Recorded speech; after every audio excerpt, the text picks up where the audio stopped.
Sir, ಈಗ ಮೊನ್ನೆ ಶಾಸಕರ ಮೇಲೆ ಹಲ್ಲೆ ಆಯಿತು ಸರ್, ಮೊಟ್ಟೆಯಿಂದ ಹೊಡೆದಿದ್ದಲ್ಲ, ಇದು ಗೃಹ ಇಲಾಖೆ ಯಾವ ರೀತಿ ಅಂತ ನೋಡಿ, ಬಹಳ ಸ್ಪಷ್ಟವಾಗಿ ಮಾನ್ಯ ಮುಖ್ಯಮಂತ್ರಿಗಳು, ನಾನು ಉಪಮುಖ್ಯಮಂತ್ರಿಗಳು ಇದ್ರ ಬಗ್ಗೆ ಸ್ಪಷ್ಟನೆ ಕೊಟ್ಟಿದ್ದೇವೆ. ಅದು ನಮ್ಮ ಸಂಸ್ಕೃತಿ ಅಲ್ಲ. ಅದು ಯಾವುದೋ ದಾರಿ ತಪ್ಪಿ ಅವ್ರ ಡ್ರೈವರ್ ಅಲ್ಲಿ ಕರ್ಕೊಂಡು ಬಂದಿದ್ದಾರೆ, ಮಾಹಿತಿಯ ಕೊರತೆ ಇರೋದ್ರಿಂದ. ಆದರೆ ನಮ್ಮವರು ಯಾರು ಹಾಗೆ ಮಾಡಬಾರ್ದಾಗಿತ್ತು. ಈಗಾಗಲೇ 9 ಜನಕ್ಕೆ ನಾವು ಬಂಧಿಸಿ ಕೇಸ್ ಕೂಡ ಮಾಡಿದ್ದೇವೆ. ಯಾರದೇ ರಕ್ಷಣೆ ಮಾಡುವಂಥ ನಮ್ಮ ಆ ಪ್ರವೃತ್ತಿ ನಾವು ಬೆಳೆಸ್ತಾ ಇಲ್ಲ. ಮಾನ್ಯ ಮುಖ್ಯಮಂತ್ರಿಗಳು ಭಾಳ ಸ್ಪಷ್ಟವಾಗಿ ಹೇಳಿದ್ದಾರೆ. ಆದರೆ ಇವರು ಕೂಡ ಏನು BJPಯವರು ಯಾವ ವಿಷಯದ ಬಗ್ಗೆ ಪ್ರತಿಭಟನೆ ಮಾಡ್ತಾ ಇದ್ರು? ನಾವು ಪ್ರತಿಭಟನೆ, ಕಾಂಗ್ರೆಸ್ನವ್ರು ಪ್ರತಿಭಟನೆ ಮಾಡ್ತಾ ಇದ್ದಿದ್ದು ಯಾವುದಕ್ಕೆ? ಮಕ್ಕಳ ಭವಿಷ್ಯಕ್ಕೋಸ್ಕರ, ವಿದ್ಯಾರ್ಥಿಗಳ ಭವಿಷ್ಯದ ಬಗ್ಗೆ. ಇವ್ರು ನಮ್ಮ ವಿರುದ್ಧ ಪ್ರತಿಭಟನೆ ಮಾಡ್ತಾ ಇದ್ದು, ನಾವು ಪ್ರತಿಭಟನೆ ಮಾಡ್ತಾ ಇದೀವಿ ಅಂತ. ಇದು ಲಾಜಿಕೇ ಅರ್ಥ ಆಗಿಲ್ಲ ನನಗೆ.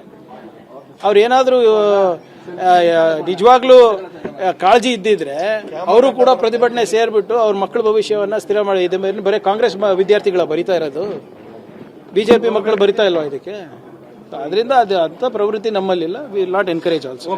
Thank you. ಸರ್, ಈಗ ಮೊನ್ನೆ ಶಾಸಕರ ಮೇಲೆ ಹಲ್ಲೆ ಆಯಿತು ಸರ್, ಮೊಟ್ಟೆಯಿಂದ ಹೊಡೆದಿದ್ದಲ್ಲ, ಇದು ಗೃಹ ಇಲಾಖೆ ಯಾವ ರೀತಿ ಅಂತ ನೋಡಿ, ಬಹಳ ಸ್ಪಷ್ಟವಾಗಿ ಮಾನ್ಯ ಮುಖ್ಯಮಂತ್ರಿಗಳು, ನಾನು ಉಪಮುಖ್ಯಮಂತ್ರಿಗಳು ಇದ್ರ ಬಗ್ಗೆ ಸ್ಪಷ್ಟನೆ ಕೊಟ್ಟಿದ್ದೇವೆ. ಅದು ನಮ್ಮ ಸಂಸ್ಕೃತಿ ಅಲ್ಲ. ಅದು ಯಾವುದೋ ದಾರಿ ತಪ್ಪಿ ಅವ್ರ ಡ್ರೈವರ್ ಅಲ್ಲಿ ಕರ್ಕೊಂಡು ಬಂದಿದ್ದಾರೆ, ಮಾಹಿತಿಯ ಕೊರತೆ ಇರೋದ್ರಿಂದ. ಆದರೆ ನಮ್ಮವರು ಯಾರು ಹಾಗೆ ಮಾಡಬಾರ್ದಾಗಿತ್ತು. ಈಗಾಗಲೇ 9 ಜನಕ್ಕೆ ನಾವು ಬಂಧಿಸಿ ಕೇಸ್ ಕೂಡ ಮಾಡಿದ್ದೇವೆ. ಯಾರದೇ ರಕ್ಷಣೆ ಮಾಡುವಂಥ ನಮ್ಮ ಆ ಪ್ರವೃತ್ತಿ ನಾವು ಬೆಳೆಸ್ತಾ ಇಲ್ಲ. ಮಾನ್ಯ ಮುಖ್ಯಮಂತ್ರಿಗಳು ಭಾಳ ಸ್ಪಷ್ಟವಾಗಿ ಹೇಳಿದ್ದಾರೆ.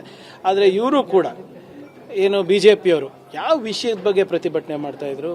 ನಾವು ಪ್ರತಿಭಟನೆ, ಕಾಂಗ್ರೆಸ್ನವ್ರು ಪ್ರತಿಭಟನೆ ಮಾಡ್ತಾ ಇದ್ದಿದ್ದು ಯಾವುದಕ್ಕೆ? ಮಕ್ಕಳ ಭವಿಷ್ಯಕ್ಕೋಸ್ಕರ, ವಿದ್ಯಾರ್ಥಿಗಳ ಭವಿಷ್ಯದ ಬಗ್ಗೆ. ಇವ್ರು ನಮ್ಮ ವಿರುದ್ಧ ಪ್ರತಿಭಟನೆ ಮಾಡ್ತಾ ಇದ್ದು, ನಾವು ಪ್ರತಿಭಟನೆ ಮಾಡ್ತಾ ಇದೀವಿ ಅಂತ. ಇದು ಲಾಜಿಕೇ ಅರ್ಥ ಆಗಿಲ್ಲ ನನಗೆ.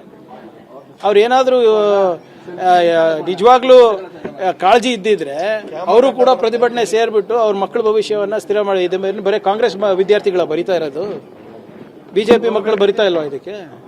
ಅದರಿಂದ ಅದು ಅಂಥ ಪ್ರವೃತ್ತಿ ನಮ್ಮಲ್ಲಿಲ್ಲ. We will not encourage also. Thank you. Sir, ಈಗ ಮೊನ್ನೆ ಶಾಸಕರ ಮೇಲೆ ಹಲ್ಲೆ ಆಯಿತು ಸರ್, ಮೊಟ್ಟೆಯಿಂದ ಹೊಡೆದಿದ್ದಲ್ಲ, ಇದು ಗೃಹ ಇಲಾಖೆ ಯಾವ ರೀತಿ ಅಂತ ನೋಡಿ, ಬಹಳ ಸ್ಪಷ್ಟವಾಗಿ ಮಾನ್ಯ ಮುಖ್ಯಮಂತ್ರಿಗಳು, ನಾನು ಉಪಮುಖ್ಯಮಂತ್ರಿಗಳು ಇದ್ರ ಬಗ್ಗೆ ಸ್ಪಷ್ಟನೆ ಕೊಟ್ಟಿದ್ದೇವೆ. ಅದು ನಮ್ಮ ಸಂಸ್ಕೃತಿ ಅಲ್ಲ. ಅದು ಯಾವುದೋ ದಾರಿ ತಪ್ಪಿ ಅವ್ರ ಡ್ರೈವರ್ ಅಲ್ಲಿ ಕರ್ಕೊಂಡು ಬಂದಿದ್ದಾರೆ, ಮಾಹಿತಿಯ ಕೊರತೆ ಇರೋದ್ರಿಂದ. ಆದರೆ ನಮ್ಮವರು ಯಾರು ಹಾಗೆ ಮಾಡಬಾರ್ದಾಗಿತ್ತು. ಈಗಾಗಲೇ 9 ಜನಕ್ಕೆ ನಾವು ಬಂಧಿಸಿ ಕೇಸ್ ಕೂಡ ಮಾಡಿದ್ದೇವೆ. ಯಾರದೇ ರಕ್ಷಣೆ ಮಾಡುವಂಥ ನಮ್ಮ ಆ ಪ್ರವೃತ್ತಿ ನಾವು ಬೆಳೆಸ್ತಾ ಇಲ್ಲ. ಮಾನ್ಯ ಮುಖ್ಯಮಂತ್ರಿಗಳು ಭಾಳ ಸ್ಪಷ್ಟವಾಗಿ ಹೇಳಿದ್ದಾರೆ. ಆದರೆ ಇವರು ಕೂಡ ಏನು BJPಯವರು ಯಾವ ವಿಷಯದ ಬಗ್ಗೆ ಪ್ರತಿಭಟನೆ ಮಾಡ್ತಾ ಇದ್ರು? ನಾವು ಪ್ರತಿಭಟನೆ, ಕಾಂಗ್ರೆಸ್ನವ್ರು ಪ್ರತಿಭಟನೆ ಮಾಡ್ತಾ ಇದ್ದಿದ್ದು ಯಾವುದಕ್ಕೆ? ಮಕ್ಕಳ ಭವಿಷ್ಯಕ್ಕೋಸ್ಕರ, ವಿದ್ಯಾರ್ಥಿಗಳ ಭವಿಷ್ಯದ ಬಗ್ಗೆ. ಇವ್ರು ನಮ್ಮ ವಿರುದ್ಧ ಪ್ರತಿಭಟನೆ ಮಾಡ್ತಾ ಇದ್ದು, ನಾವು ಪ್ರತಿಭಟನೆ ಮಾಡ್ತಾ ಇದೀವಿ ಅಂತ. ಇದು ಲಾಜಿಕೇ ಅರ್ಥ ಆಗಿಲ್ಲ ನನಗೆ. ಅವ್ರು ಏನಾದರೂ ನಿಜವಾಗ್ಲೂ ಕಾಳಜಿ ಇದ್ದಿದ್ರೆ ಅವರು ಕೂಡ ಪ್ರತಿಭಟನೆ ಸೇರ್ಬಿಟ್ಟು ಅವ್ರ ಮಕ್ಕಳ ಭವಿಷ್ಯವನ್ನು ಸ್ಥಿರ ಮಾಡಿ. ಇದೇ ಮೇಲೆ ಬರೀ ಕಾಂಗ್ರೆಸ್ ವಿದ್ಯಾರ್ಥಿಗಳ ಬರಿತಾ ಇರೋದು, BJP ಮಕ್ಕಳು ಬರಿತಾ ಇಲ್ವಾ ಇದಕ್ಕೆ?